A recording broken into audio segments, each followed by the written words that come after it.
Teman-teman, balik lagi sama aku Ririn Anggara. Di kasus kali ini aku mau membahas tentang seorang janda yang ditemukan meninggal di rumahnya sendiri.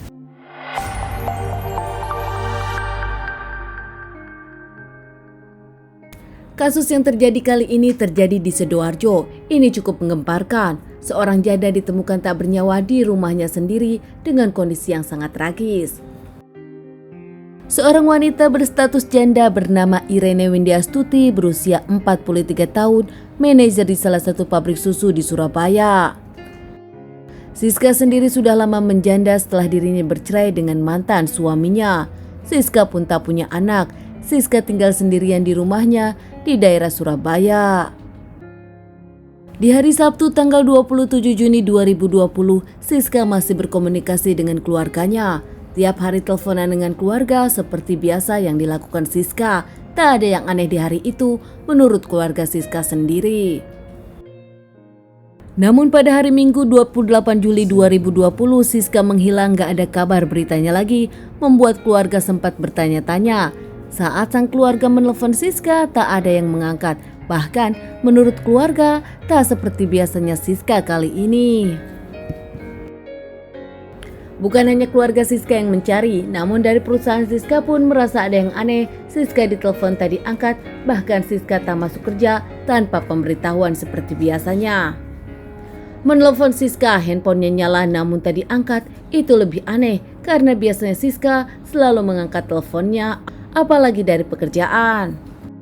Ataupun keluarga korban mengutus adik ipar dari Siska untuk mengecek rumah Siska. Saat itu adik ipar Siska datang, namun menurut Satpam komplek, rumah Siska memang sepi, bahkan mobil Siska sudah keluar dari hari Sabtu lalu.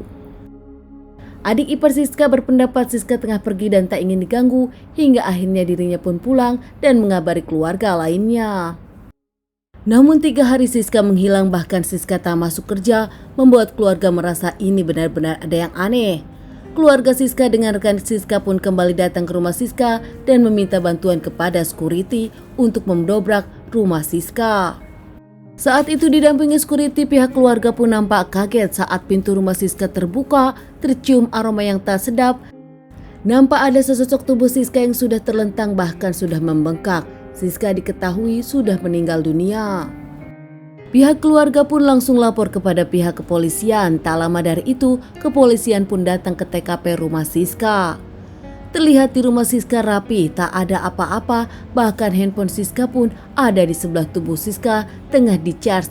Meski banyak orang yang menghubungi, namun tak bisa diangkat oleh Siska karena nampaknya Siska sudah tak bernyawa. Pihak kepolisian pun langsung membawa Siska ke rumah sakit untuk otopsi. Dari otopsi luar, tubuh Siska memang terlihat tak ada apa-apa, hanya ada memar di bagian leher. Namun ternyata setelah otopsi dalam, Siska diberitakan meninggal karena kekurangan napas dan tak bernapas karena dibekam seseorang. Positif, polisi kini menyebutkan kalau Siska meninggal karena dibunuh orang. Tak menunggu waktu lama lagi, polisi pun langsung interogasi orang-orang terdekat Siska, bahkan masyarakat setempat tempat tinggal Siska. Dari situ bahkan ada CCTV yang memperlihatkan mobil Siska keluar di hari Sabtu, namun tak terlihat jelas siapa pengendaranya. Kini pencarian siapa pelaku pembunuhan Siska pun diburu polisi. Pihak yang berwajib tetap mencari siapa pelaku pembunuh Siska meski memang ini tak mudah. Bahkan terbilang lama, 1 bulan hingga akhirnya polisi menemukan siapa pembunuh Siska. Akhirnya belakangan terdengar saat polisi wawancara orang-orang terdekat Siska yang mengungkapkan kalau Siska punya orang terdekat, yaitu lelaki yang tengah dekat dengan Siska.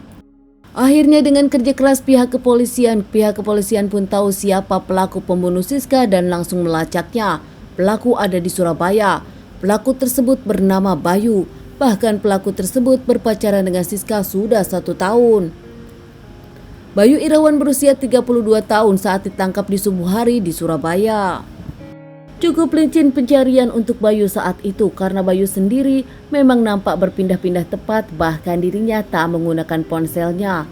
Semua terlacak saat Bayu menggunakan ponsel untuk main game. Bayu sendiri memang kecanduan main games online. Bahkan saat pelariannya, Bayu pun mengaku kalau dirinya tidur di masjid-masjid, dirinya tak berani untuk tidur di hotel untuk menghindari kejaran dari polisi. Diamankan pihak kepolisian tanpa perlawanan, Bayu pun mengakui kalau dirinya memang membunuh Siska, namun tanpa rencana. Dirinya membunuh sang pacar karena cemburu.